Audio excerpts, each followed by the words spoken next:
যখন কোন বান্দা সূরা ফাতিহার একটা করে আয়াত বলে আলহামদুলিল্লাহি রাব্বিল আলামিন, সঙ্গে সঙ্গে আল্লাহ জবাব দিয়ে বলেন হামিদানি আবদি, বান্দা তুই আমার প্রশংসা করলি। আর রহমানির রহিম যখন বলে আল্লাহ বলেন আসনা আলাইয়া আবদি। মালিক ইয়াউমিদ্দিন যখন বলে আল্লাহ বলেন মাজ্জাদানি আবদি।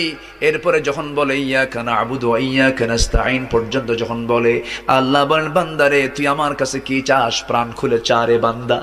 ইহদিনাস সিরাতাল মুস্তাকিম থেকে শুরু করে নিয়া ওয়ালাদ-দাল্লিন পর্যন্ত যখন বান্দা বলে তখন আল্লাহ বলেন বান্দা নামাজের মধ্যে এমন প্রেমের খেলা খেললি বান্দা, তুই যা চাইলি সব আমি আল্লাহ কবুল করলাম। ওই বান্দা যখন রুকুতে যায় আল্লাহ তখন অস্থির হন।